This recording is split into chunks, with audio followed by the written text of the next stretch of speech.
Hello everyone, welcome back to my channel. இன்றைக்கி நம்ம வந்து ரொம்பவே டிஃப்ரெண்ட்டான ஒரு ரெசிபி தான் பார்க்க போகிறோம். முட்டைக்கோஸில் எப்படி சட்னி செய்கிறதுன்னு பார்க்கலாம். ஸோ இதுக்கு வந்து நான் இந்த பேனை நல்லா சூடு பண்ணிவிட்டு 1 டேபிள் ஸ்பூன் குக்கிங் ஆயில் எடுத்திருக்கேன்.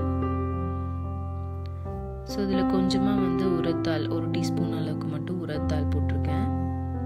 ஸோ 1 டீஸ்பூன் சன்னா தால் ஆட் பண்ணியிருக்கேன்.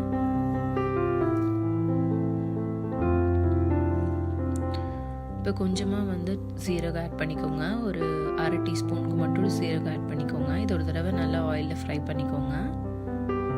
இப்போ வந்து ஒரே ஒரு பச்சை மிளகா, ஒரு 3-4 பல் பூண்டு, ஒரே ஒரு வரமிளகா ஆட் பண்ணியிருக்கேன். ஜிஞ்சரும் கொஞ்சம் ஆட் பண்ணிக்கோங்க. ஸோ இப்போ இதோட ரா ஸ்மெல் போகிற வரைக்கும் அதை கொஞ்சம் எண்ணெயில் வதக்குங்க. ஸோ இப்போ வந்து ஒரே ஒரு பெரிய வெங்காயத்தை வந்து சாப் பண்ணி ஆட் பண்ணியிருக்கேன். இது சின்னதாக கட் பண்ணணும்னு தேவையில்லை, நம்ம அரைக்க போகிறது தான். கொஞ்சமாக சால்ட்டும் ஆட் பண்ணியிருக்கேன். ஸோ இப்போ இந்த ஆனியனை நல்லா வதக்கி விடுங்க. ஆனியன் டிரான்ஸ்பரண்ட் ஆகிற வரைக்கும் அதை வதக்குங்க.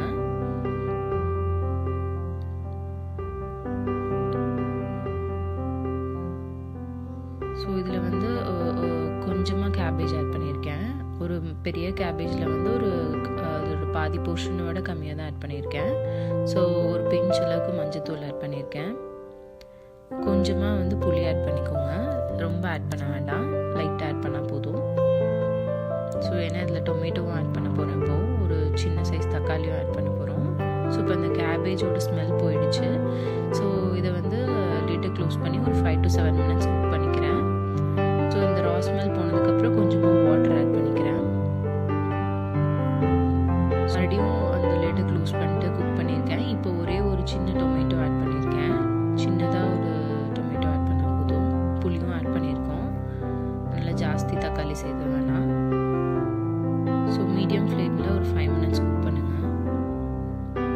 ஸோ இப்போ வந்து ஃப்ளேம் ஆஃப் பண்ணிவிட்டு கொஞ்சமாக கல்லுப்பு ஆட் பண்ணியிருக்கேன்.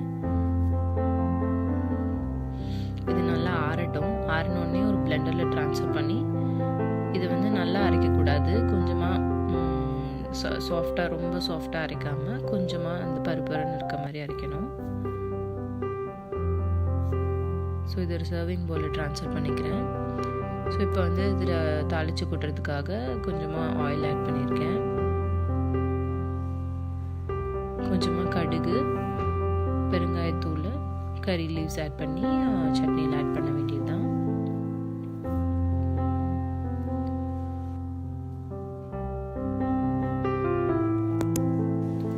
அவ்வளோதாங்க. ரொம்பவே ஹெல்த்தியான கேபேஜ் சட்னி, முட்டைக்கோஸ் சட்னி எப்படி செய்கிறதுன்னு பார்த்துருக்கோம். ஸோ இது குழந்தைங்களுக்கெல்லாம் கண்டிப்பாக ட்ரை பண்ணுங்கள். ஸோ இதை வந்து நான் இப்போது பிளாக் சன்னா இருக்கு இல்லையா, அந்த தோசையோட என் குழந்தைக்கு சர்வ் பண்ணியிருக்கேன். ஸோ எப்போவுமே வந்து ஒரே மாதிரி சட்னி அரைச்சி கொடுக்கறதுக்கு, தேங்காய் சட்னி அது மாதிரி அரைச்சி கொடுக்கறதுக்கு முட்டைக்கோஸில் ட்ரை பண்ணி பாருங்கள். ரொம்ப ஹெல்த்தியும் கூட. இந்த வீடியோ பிடிச்சிருந்தா லைக் பண்ணுங்கள், என் சேனலை சப்ஸ்கிரைப் பண்ணுங்கள். தேங்க்ஸ் ஃபார் வாட்சிங். பாய்.